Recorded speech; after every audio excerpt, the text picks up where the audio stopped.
আজকে আমরা খুবই মর্মান্তিক এই দৃশ্যটা দেখলাম এবং এটা যে কি কষ্টকর যারা ভেতরে আছে তাদের মানে অবস্থাটা যদি একটু চিন্তা করেন, কি ভীতিকর একটা অবস্থা। একটু আগেও তারা হয়তো আনন্দ ঘন একটা চিন্তা ভাবনায় ছিল, ফেরি থেকে নামলে গন্তব্যে যাবে, কিন্তু দেখেন এই যে প্রথমে একজন মহিলা ভেসে উঠল এবং ভেতরে আমি খালি ভাবছি, ভেতরের মানুষগুলো কি পরিমাণ একটা ভীত সন্ত্রস্ত অবস্থায় তারা আসলে এই সময়গুলি পার করছে। এবং যে কজন ভেসে উঠেছে এরা সৌভাগ্যবান। আবার যারা ভেতরে চাপা পড়ে আছে আমি খালি ভাবছি তারা কিভাবে দমটা বন্ধ হয়ে যাচ্ছে, দম নেওয়ার কত আকুতি, কিন্তু তারা পারছে না। অনেকেই হয়তো এর মাঝখানে যতক্ষণ এই ভিডিওটা দেখছি কিছু লাগেজ ভেসে উঠছে, কিছু মানুষ উঠে সাঁতার কাটার চেষ্টা করছে, গায়ে শক্তিটাও হয়তো বা নাই। আমিও একবার এরকম পানিতে পড়ে গিয়েছিলাম এবং আপ্রাণ চেষ্টা করছিলাম ঘাটে ওঠার জন্য স্রোতের বিপরীতে, এবং আমি টের পেয়েছিলাম যে স্রোত কত দ্রুত এবং পানি কত দ্রুত একটা মানুষের সমস্ত শক্তি ক্ষয় করে দিতে পারে। যাই হোক, মৃত্যু আমাদের হবেই, মৃত্যু যখন তখন হবে। আসলে আমরা অনিশ্চিত মৃত্যু কখন কিভাবে হয়, এই জন্য আমাদের কয়েকটা জিনিস আসলে সবসময় খেয়াল রাখতে হবে। প্রথমত আমি বলবো একটা হাদিস যেটা আমাকে সবসময় খুবই দায়িত্বে কি বলবো আমাকে সচেতন রাখে, তা হচ্ছে কুল্লুকুম রাইন ওয়া কুল্লুকুম মাসউলুন আন রাইয়াতিহি। এই জিনিসটা আসলে এই হাদিসটা, এই কথাটা তোমরা প্রত্যেকের দায়িত্বশীল এবং তোমাদের প্রত্যেকের দায়িত্ব সম্পর্কে জিজ্ঞাসাবাদ করা হবে।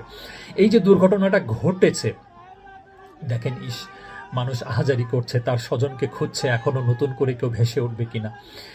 বাসটা কত গভীরে যে নেমে গেল, ডুবে গেল, আল্লাহ তুমি তাদেরকে ক্ষমা করো। তো এই যে এখানে কিন্তু অনেক দায়িত্বশীল ব্যক্তি থাকেন, তাই না, ফেরিতে দায়িত্বরত। আমরা যদি আরও পিছনে যাই, এই চালক তিনি কি আসলে সুস্থ ছিলেন?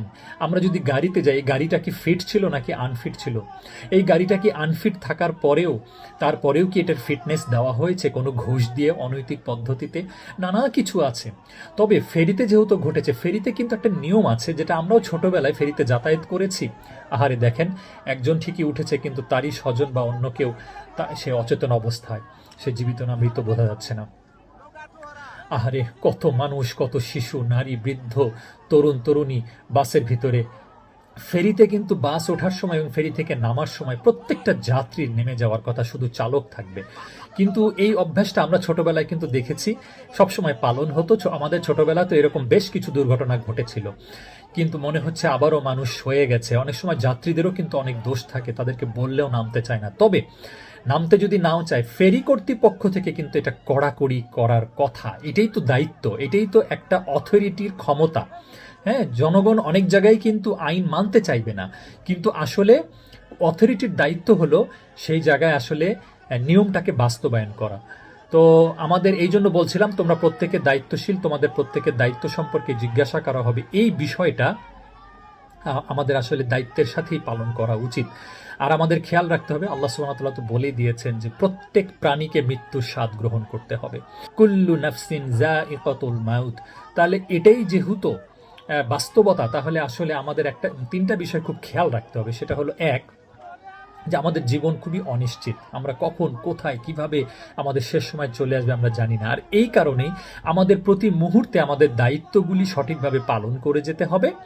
আর তিন হচ্ছে, আল্লাহর সঙ্গে সবসময় সম্পর্ক ঠিক রাখতে হবে। এইটা যদি আমরা ঠিক রাখি, মৃত্যু যেভাবেই হোক আল্লাহ সুবহানাহু ওয়া তাআলা ক্ষমা করবেন।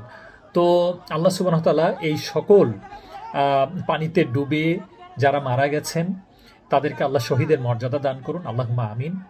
যারা বেঁচে গেছেন, ক্ষয়ক্ষতি হয়েছে, আল্লাহ তাদের ক্ষয়ক্ষতি পূরণ করে দিন।